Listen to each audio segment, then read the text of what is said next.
Welcome to Weir Reading Virtual Storytime for the week of September 26, 2021, Part 1. This week's theme is apples.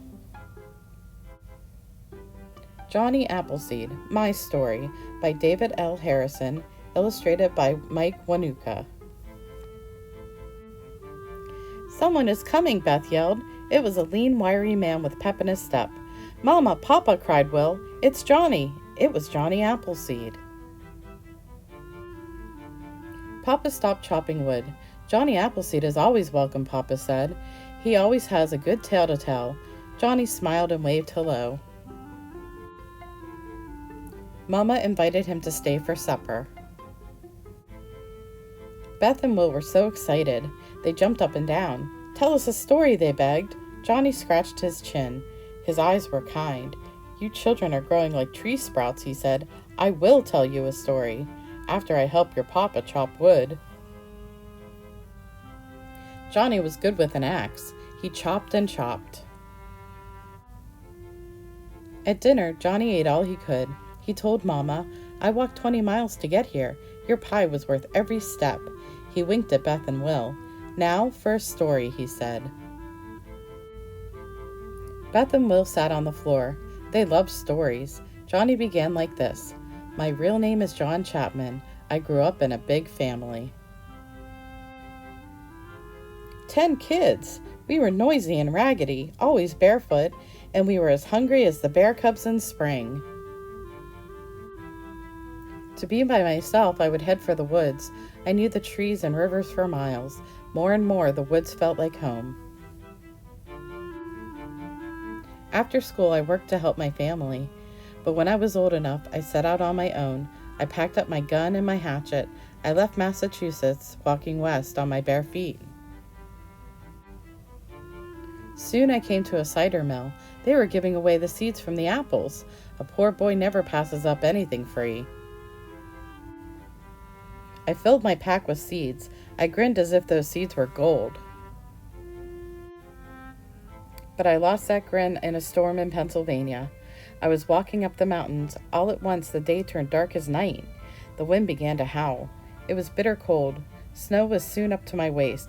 If I did not do something, I would die. I made up my mind. No storm was going to be the end of me. I ripped some strips from my coat to wrap my bare feet. Then I wove snowshoes from branches, and I walked right out of that storm. Walking gave me time to think. Folks were moving west. What would they need when they got there? Apples. I would plant an orchard. I got an axe and started clearing trees. Chunk, chunk, chunk. I chopped. I made the wood chips fly. Soon my first seeds took root and sprouted, so I set out west to find more land. I planted apple seeds in Pennsylvania, Ohio, and Indiana. I sold sprouts to folks heading west in their wagons. I sold sprouts to settlers living in log cabins. One sprout cost 6.5 cents. Sometimes I traded sprouts for clothes or food. Some folks were too poor to trade. I gave them sprouts for free. I knew how it felt to be poor. Most folks do not know my real name. They just call me Johnny Appleseed. I still work hard and take care of my orchards. I sleep out under the stars, and I will wear any old clothes or hat to keep warm. Johnny held up his bare feet. "But I still do not like to wear shoes," he said. "Unless it's winter. I don't need them. My feet are tough." "Folks say your feet are as tough as an elephant hide," said Beth. "So tough that a rattlesnake can't bite through," said Will. Johnny laughed. "There are more stories about me than fleas on a dog.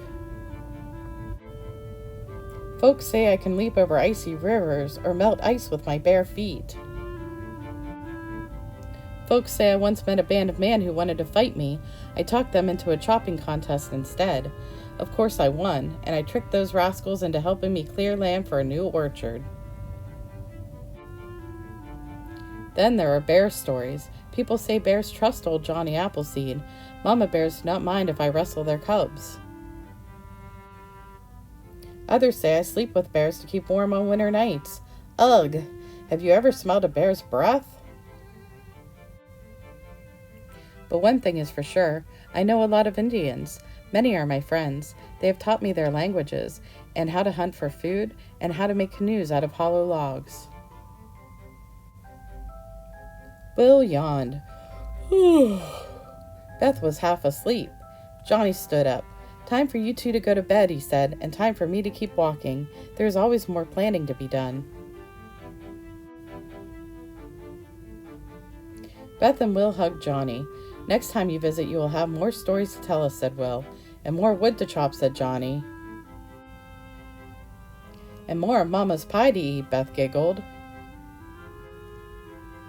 Papa smiled at Johnny. You look like a happy man, Papa said. Johnny smiled too. I am a happy man, he said. I have spent my life raising apple tree sprouts.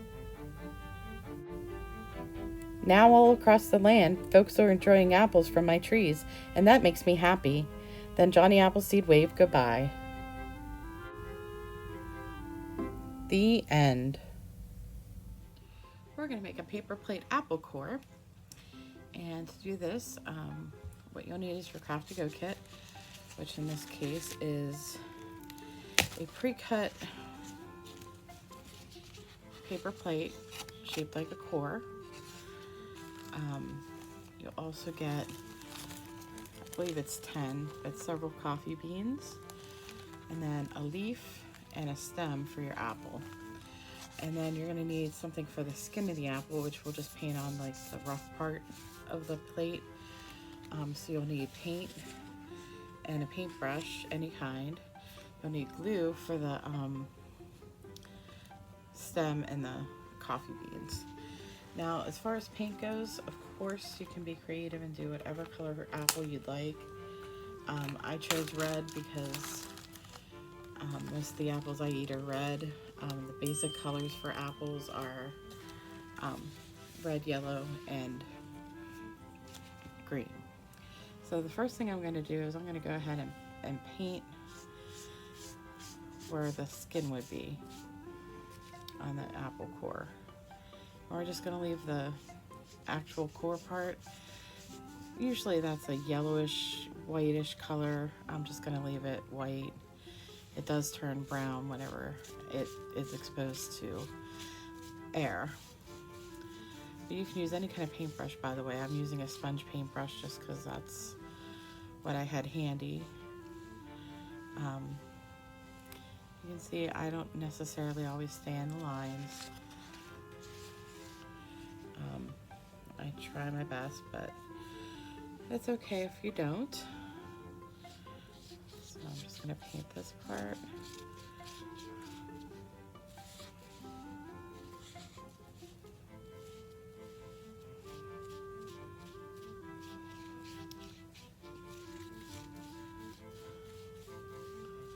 Okay. Then what I'm going to do is, this is a little damp, but it's okay.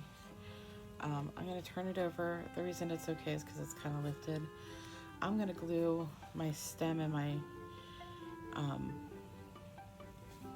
leaf on. So what I did was I took the stem and I'm doing it face down because since everything's face down, it'll show up there. I'm going to do it like that. I'm going to have the leaf popping out like this. And then when we turn it over, it's already there. Get a little bit of the glue off there. You're gonna have to move this around a few times because it might stick.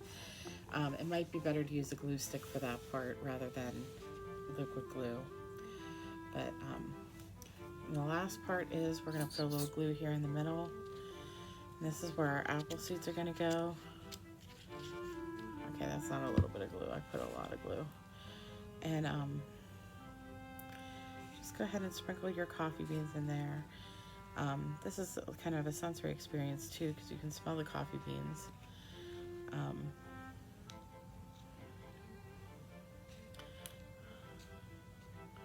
But these are to represent the seeds inside the apple. And that's all you do.